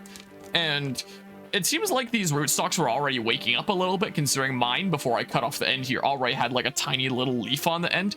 And I grafted a Norcan apple to it, which is supposed to be like a pretty decent tasting variety. So here's like the bandages where I wrapped around, where I cut them together. Hopefully that takes. I'm not 100% confident in my graft. I did what's called a whip and tongue graft, so they kind of slot together, the two of them, like that. So it should be a nice firm thing. I'm unsure about the contact because there was some gaps between it, so I tried to tighten this really tight to be pressing them against one another, and we'll see. So I'll try to put this in some soil tomorrow and probably just leave it outside from there. So it's just gaming with me here like the one night tonight, and from here onward it'll probably just live outside for the most part. I don't know where the heck it's gonna go long term, but I have a apple tree right here. A Frankenstein apple tree that I made earlier today is what is right there. But yeah, I do... yeah. Oh my god. I do really hope that turns out a-okay there. I sent some images in the Discord server that I use to just like send myself images and stuff. Let's see here. So in that, so yeah, all the root stalks were just like this, big long sticks, a whole bunch of roots on the end. And one of the things cool about this variety is it can do that. So usually on rootstock, you want to have like a really... there's display capture too. You would want your roots to be like the hardiest, most disease resistant, most vigorous things that determine like a certain growth pattern. You want like stuff that'll help like the tree kind of long term like that. If you go to a nursery or something or other, chances are the trees that you find there are not going to be on their own roots. They're going to be on roots that are just better. So like the thing that's above ground is the actual tasty fruit that you want, and the thing that's underground is the thing that provides roots that you like because of like disease resistance or vigor or training. They're not training, forcing the what's above ground to stay like a certain size or something like that. So like this is a semi-dwarf variety rootstock, so it wouldn't get as tall as maybe this variety of apple that I grafted on would otherwise be able to, because the roots will be a limiting factor in that. Let's see here. Let's go ahead and heal that really quickly. The interesting thing about the image that I just showed there on roots coming out the side, there are some species of plants that are capable of what's called adventitious rooting. And what that means is that they can root anywhere along the stem. Like, when I think of plants capable of adventitious rooting, I will think firstly of tomatoes. When I go to plant my tomatoes, I try to plant them like as deep as I possibly can, because that further depth that I, gosh dang it, that I plant them at will all be space that it roots at. So, you know, by planting it really deep into the soil when they go on the ground, they create like a really strong root network, because it'll root all the way out from the stem there. Anywhere on the stem they can root from. But that's not usually the kind of thing that you would see in like something like a tree. I have never even heard of that being a thing on an apple tree. I didn't know that that was potentially a thing on apple trees. But apparently this, we're getting that music even though we haven't really left the starting area. So this variety is apparently a red-fleshed crabapple variety that was bred for like vigor, disease resistance, and being capable of adventitious rooting. So I have never seen this on like a tree before. Like, there are trees where you can like scrape off the bark, revealing the living tissue underneath, and that is capable after enough time of rooting potentially. Like, I was aware of that. But just straight up out of the bark, it detects moisture and soil and stuff. It'll just start sending out roots from outside the bark. I have never heard of that before. There are some roots sticking out on the lower end of this stick here, and that's probably where a lot of these like came from, is just straight out of the bark. So it seems extremely easy to propagate. These are probably just like cuttings off of some tree last year, I would imagine, and just rooting like crazy. So it seems like a really nice kind of rootstock, honestly. So this was what this stick looked like, this rootstock, before I cut the end. It had a little leaf sticking out of it, so clearly it is waking up for the spring. It's like, hey, it's spring, it's time to grow. I'm ready to wake up, let's do it. Now that I've cut that off, I put this other apple on top. Hopefully it starts healing together, and you know, the two of them start sharing energy and nutrients and fusing together and growing together and stuff like that. Interestingly enough, usually when you take off the bark, you like make a cut inside. Usually the inside is going to be green, at least on the outside ring like that, being the cambium layer, which is the actual living tissue that you want to touch for like both the thing that you're grafting on and for like the thing that you're grafting onto. But for this kind of crabapple, it's actually red. I've never seen a red cambium before.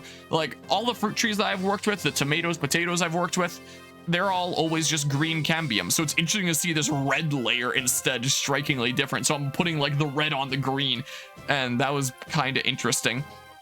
And this was the type of graft that I did. So essentially you have like this contact along there, and there's also like a cut done in each side part way, so that instead of just being like that, it's more like that. So they kind of hook into one another is the idea. Except I had this open area here, and I figured, you know, I wrap it with enough tape, it should, you know, take this void space and press it together so that there's like actual contact there, is my hope.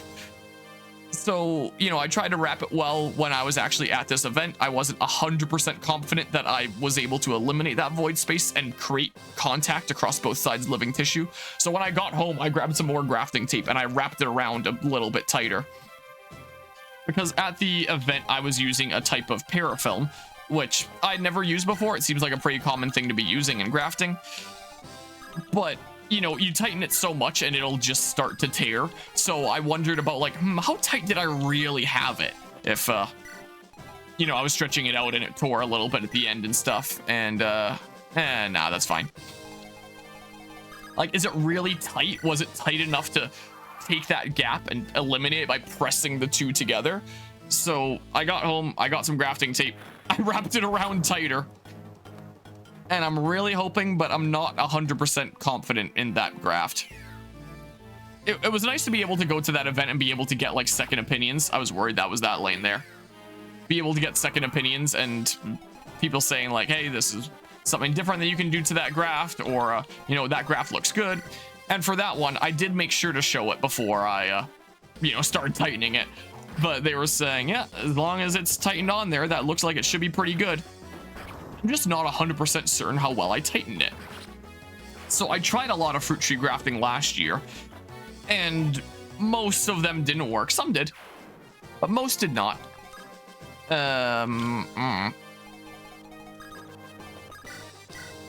But I think that one of the things that was responsible for that problem, since I didn't know that this was something that I needed to avoid when I was doing it last year, is actually touching the cambium layer with like my fingers, because there's oils on your hands and fingers. Like that's the same kind of thing in 3D printing. If I'm touching my print bed, the oils from my fingers are getting on there, and it's going to hurt the adhesion of my prints onto that surface. So it makes sense. So sometimes I take off that plate and I straight up wash it like it's a dish. I put some dish soap on it, I put it under warm water, I take a scrub brush, and I just scrub that plate, and that's how I clean my build plates every once in a while, because residue will build up, and over time little bits of oil from my fingers and stuff will build up. So it seems like those oils from your fingers can form a sort of barrier, where it's like the two sides aren't getting like proper contact with one another, aren't able to properly communicate and share nutrients and heal and fuse together and stuff. I didn't know that, and I think I was touching the cambium layer like crazy when I was doing grafting last year. So I made really sure that I was not touching the cambium when I did that graft. But I am a little bit concerned about the contact, because I think it might have been on loose there with the parafilm.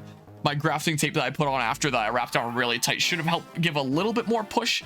Part of me was debating about just taking like the parafilm off and then like starting from scratch, wrapping it super tight with the grafting tape. But I was like, well, if it's already starting to wake up, I mean, would it really like me to do this whole in and out thing while it's probably already communicating and like, hey, should we heal together? Maybe, I don't know. So there's that apple tree. I don't know. Here, more axe experience for you. Worst case scenario, the rootstock still seems like super happy healthy. If that graft doesn't take, it'll just open other buds on the side of there, and it'll just start going up from there instead. Like, that graft not taking doesn't mean that the whole tree is going to die. It still has lots of other buds along the stem that it can grow if it really needs to. So I'm not too concerned there. So worst case scenario, if it doesn't take, sure, take a pot shot here, use up the last of that fire. Then it'll get other new growth, and then I can just graft to that other new growth sometime later and try again. Because yeah, the actual rootstock itself seems very happy healthy, as far as I can tell. Here, a thing for Lou, I guess. He can use some EXP and all that. He's my lowest level dude that I'm actually using, unlike Trek. And another type of grafting that I've never tried before, but I would like to try, is called bud grafting. So in grafting so far, all I've done is put on like full, like, bits of sticks from one tree onto another, or you know, full tomato like branches and stuff like that. But for fruit tree grafting, I've only done like, you know, a full stick that has like 2 to 3 buds on it that can potentially open up. But with bud grafting, you literally just replace one of the buds, which is an intriguing idea. I've never tried it. I would like to try it. It makes it look a lot more natural at the end of the day, where there isn't like much of a gaping wound, because trees are going to be covered in buds that can all open up into new growth. Like, for example, here's a bud right there. So that can open up into leaves, it can open up into a branch, maybe it can open up into a flower. I don't know enough about this kind of stuff to know what kind of stuff it can open up into. I think it can change like depending on what it needs. So like if this fails, this is going to open up and this is just going to start going upwards anyway. And even if this does succeed, this might open up and make like some leaves and stuff anyway. But with bud grafting, you literally just cut off the one bud, take a bud from like another variety, and then just stick it on there, hold it in place, and then it essentially takes the place of that one singular bud. And it, if that grows into a branch or a whole another section of the tree, even though all you put on there was just a tiny, tiny little itty bitty piece of another fruit variety, everything that grows from there will be that variety of fruit. So I could put on like a, there's a type of orangey kind of apple that I got called an orange pumpkin apple that's sitting in my fridge, like the stick that is the scion. I could take that stick, cut off a single bud, replace one of the buds there, and this tiny little itty bitty bud could grow into a whole major proper section one day and be that variety of apple. Not the thing that it's put onto. It's honestly a really cool field. I've very much gotten into this field and I find it just fascinating, and I love sciencey kind of stuff, and like, whoa, that's really possible. like you do a graph like this and there's always going to be like the permanent wound that you can see of like the stuff kind of coming together and kind of looking like that on the outside. With a bud graft, it just looks like a normal branch coming out, like nothing ever changed, except it's a whole different variety. Like magic. So, I've never tried bud grafting before. I'd never tried whip and tongue grafting before, which is how I put that on there. So, I wanted to go to the workshop and get new experiences, try different thing, and just build up my my grafting experience and what I can do. So maybe sometime tomorrow, I might just, you know, use this thing for bud grafting too. Go get some dirt, do a little bit more grafting of this thing, where it's like I have the main thing I really want to grow at the top, but you know, the next several buds under can be like a few different varieties, backup slash opportunity for me to practice bud grafting. So if they grow, they'll be completely different types of leaves, completely different varieties as well. And it will certainly be something. Because I have a whole bunch of apple sticks in my fridge right now that I can absolutely use towards that end. I have no shortage of apple sticks around currently. But I am going to need to like make sure I'm keeping a proper log of what's what, because I am going to lose track otherwise. And it's going to be really hard to label something as tiny as individual buds. So like I might start making like a notepad on my phone or taking images and like putting text on the images saying like, hey, this bud here is this variety. So if ever I'm looking at it in the future, I'm wondering, oh, what kind of apple is that that's growing in there? I can look back and try to match it up or something or other. Imagine waiting out this map so long that like this guy died. Actually, now that I think about it, that's the way that the boss is. So chances are it's probably programmed to never attack this lane. I could have probably had people in this lane this whole time and had them be completely safe, because it is occurring to me from a programming and like game design standpoint, it would make sense that they would make this lane completely safe. Oh well, too late now. So anyway, that was my little misadventure earlier today. So sometimes I'm here streaming, playing with plants to my side, different cool things that I'm growing to help inspire them to grow big and strong and amazing through playing video games with me. And maybe this brand new apple tree combination thingamabob will be inspired to grow happy and healthy as well. Also, if the crab apples that the roots generate are red fleshed, I might be interested in letting this rootstock grow some of its own branches rather than, you know, grafting for all of the branches, like letting it have some of its own branches above ground. Because I think red fleshed apples are really, really cool. My uncle actually has a crab apple tree that has red fleshed apples, and I used them as a key ingredient when I was making apple jelly. I mostly used apples from my Oma's crab apple tree since I needed to use those up, but I didn't have enough with just what I harvested there alone, so I ended up grabbing a whole bunch of crab apples from my uncle's place. And even though it was just like, you know, it was a decent chunk, but a much smaller portion of the other crab apples, these ones, instead of having yellow flesh, yellow whitish flesh like a normal apple would, they instead had red flesh. And what do you know, the jelly that I made turned a very vivid red. It's a very beautiful jelly. I really quite like the look of it. So by being able to, and apparently red flesh apples are really popular in ciders for the same reason, is there's a lot of people that like the natural red coloring. Like you just get a natural red color without having to add anything to like induce an artificial color change into the thing that you're making. So apparently they're popular in ciders, red flesh apples. And for me, I can see them being popular in jellies that I make, because like I presume apple jelly would probably normally be like yellowish whitish, kind of like the normal apple flesh color. I presume. I've never made apple jelly outside of that. But this jelly was like a very vivid red. I thought it was really cool looking. And I kind of want to be able to keep on making stuff like that in the future. Get like a really cool red tinge. Here, a little bit of support, I guess. So, yeah, I would be interested in doing that. And, normally you would do the graph like a lot lower down, so that's like, you know, more of the potential tree in the future can be the thing that you grafted on and less the rootstock, because you wouldn't want to be you know, leaving too much to be the rootstock, and you want to be burying that rootstock too deep, because now you've got all this trunk that is stuck underground and the root's so much lower, and then, you know, that can lead into other issues. But considering this friggin' weird variety can just make roots anywhere, this is a variety that you do actually want to bury deep. So when the day eventually comes to plant it, I'll be sure to plant it, you know, really deep into the ground so it can root all along the stem there. Again, I've never heard of an apple tree that does that, but now I know. There are some varieties that have been selectively bred for that purpose, and that's actually really quite cool, honestly.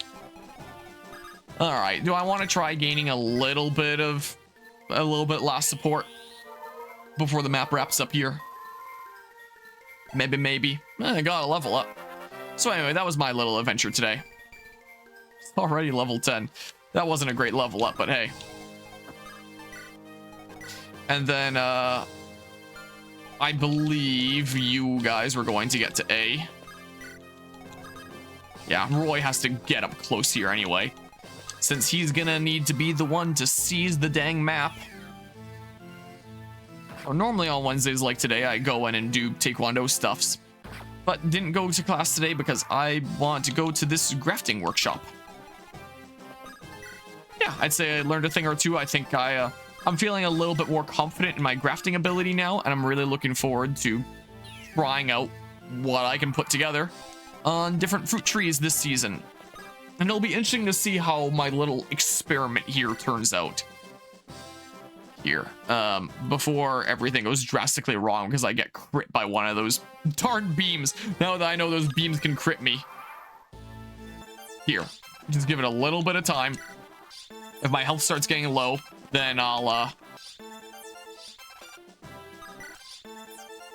you know, just go ahead and win.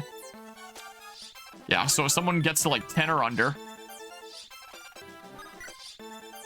but I'll chill a little bit, I think. I've already been streaming for nearly 2 hours, just doing a stupid Gaiden chapter.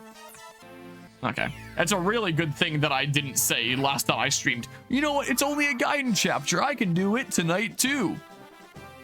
Thank goodness I didn't do that. Yeah, so I think I've gotten what support I can. Oh, one last one here. Let me just confirm my plans. I always like to make extra safe here. Yeah, Ogier wants A with Wendy, B with Laram. Oh yeah, I could have been building that up too. Oh well, I've probably maxed out like the support I can get this map. I got 2 conversations this map, so I'd say that's pretty friggin' good. How are you doing, Gwendolyn?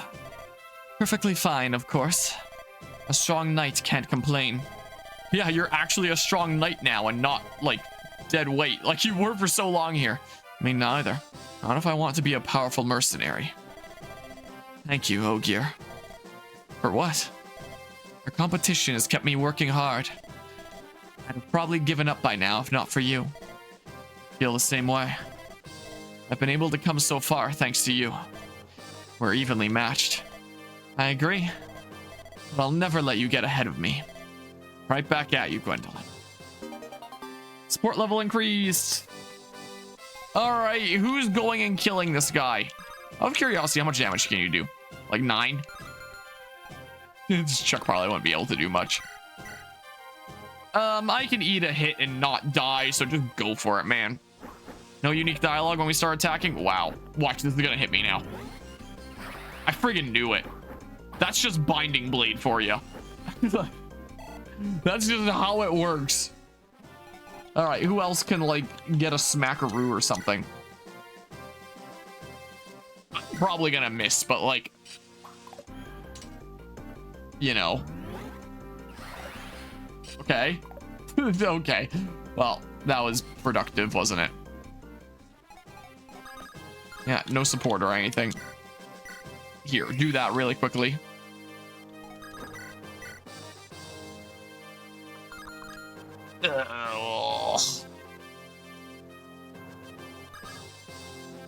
That was dumb. I'm realizing now. I'm realizing now that was dumb. There's not a way that I heal and then, gosh dang it, man.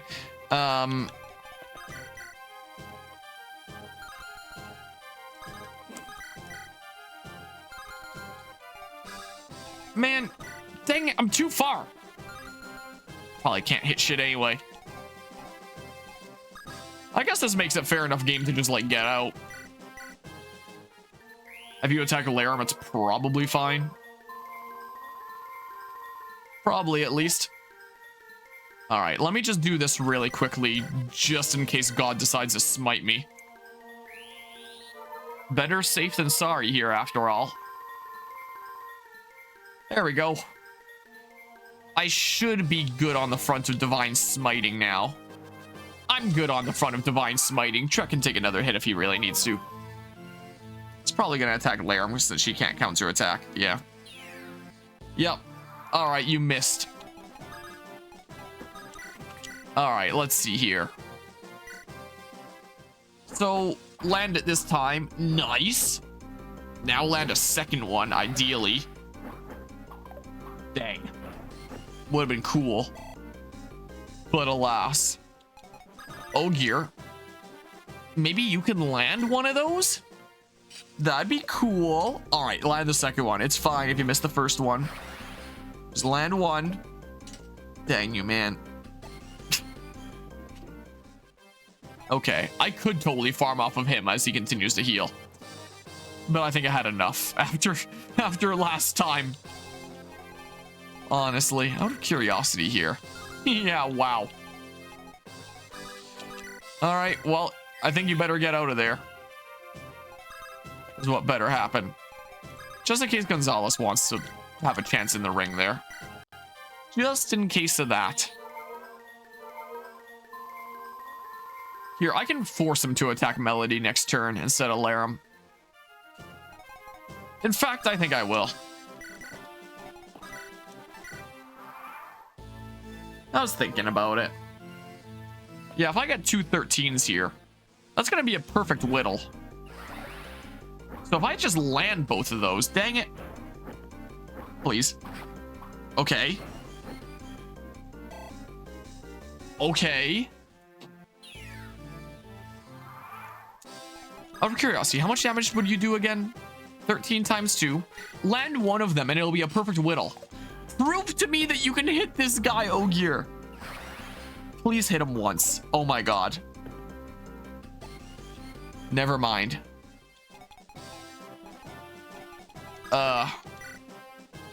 If you land one, then great. If you land both, then whatever.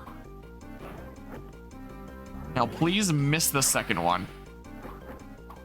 Ooh, okay.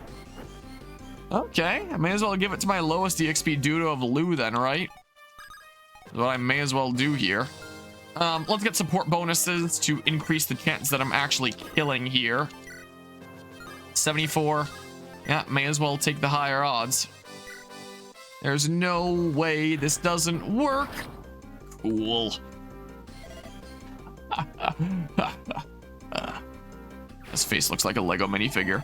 I've probably said that about previous characters in this playthrough that have the exact same looking face. Or maybe he's just been like, ooh, reoccurring without me noticing it. That was a nice level up. Ooh, that was great.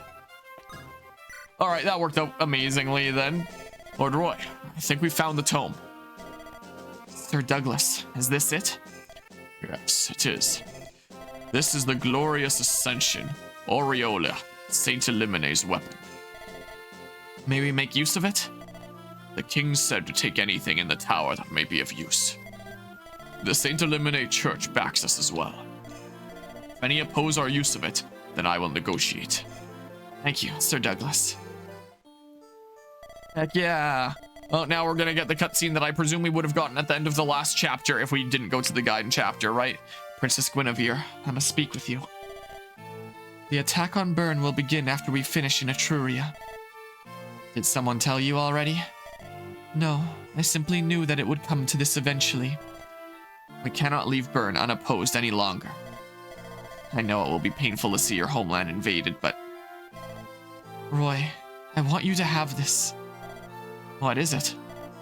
Byrne's greatest treasure, the Fire Emblem. Whoa, the title of the game! What? In southern Byrne lies a temple called the Shrine of Seals. Within it, the Sword of Hartmut, founder of Byrne. Is it A legendary weapon? Yes, the most powerful of them all, in fact. It was made to slay the leader of the dragons in the Scouring. Its power was so immense that it had to be sealed away after the war. The Fire Emblem is the key to accessing it once more. Key. My brother is forcing the world in submission with military might. I cannot forgive him, no matter his reasons. All we must do to stop him is defeat the dragons he commands. Princess Guinevere. I will be remembered in infamy as a traitor to my nation. No, the people will resent me for the rest of my days. Roy, promise me this one thing. When we invade Bern, do not harm any civilians. I will not. Promise you. Thank you. Got the Aureola!